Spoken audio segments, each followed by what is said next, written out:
आनंद मठ।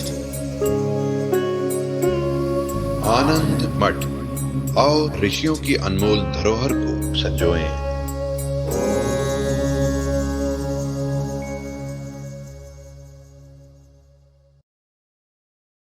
निवर्तितानाम एतेषाम तद्व्यतिरिक्त विषयेभ्य उपरमणम उपरति।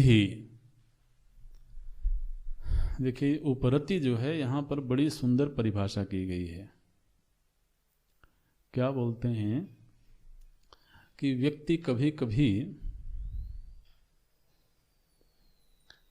मर्यादा की वजह से अपने इंद्रियों को उन विषयों से उपराम कर लेता है। इंद्रियों से तो वो उपराम हो गया, लेकिन मन से उसके प्रति रस बुद्धि नहीं जाती है। इंद्रियां उपराम हो गई, लेकिन मन से महाराज वो उसी के रमण में लगा हुआ है।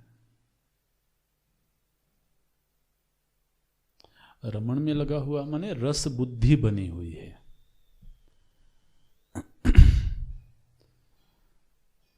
कि अच्छा ठीक है, आप कहते हो तो मैं नहीं खाता हूं, लेकिन महाराज स्वादिष्ट तो है।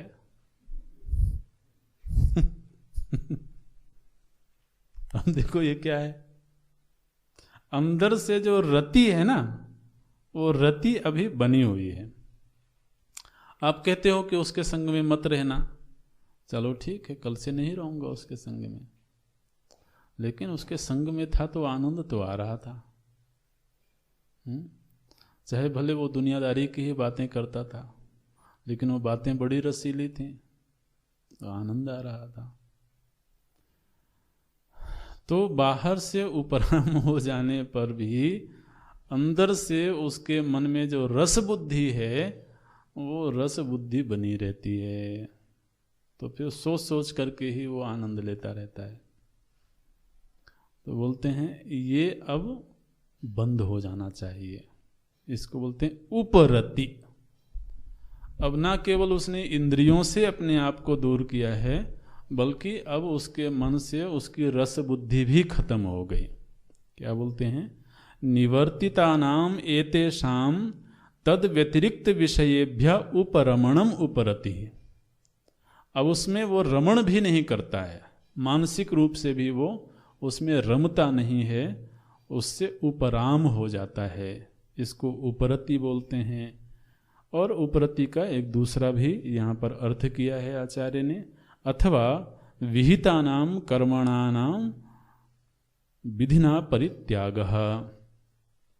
या कि फिर श्रवण काल में अगर श्रवण प्रधान साधना कर रहा है, तो उसके जो दूसरे जो विहित कर्तव्य कर्म थे, उन कर्तव्य कर्मों का भी वो त्याग कर देता है।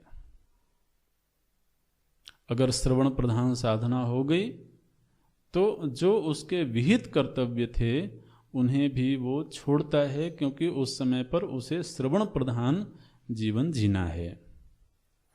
तो उन कर्तव्यों का त्याग करना भी वो उपरति कहलाता है। तो उपरति के दो अर्थ किए गए।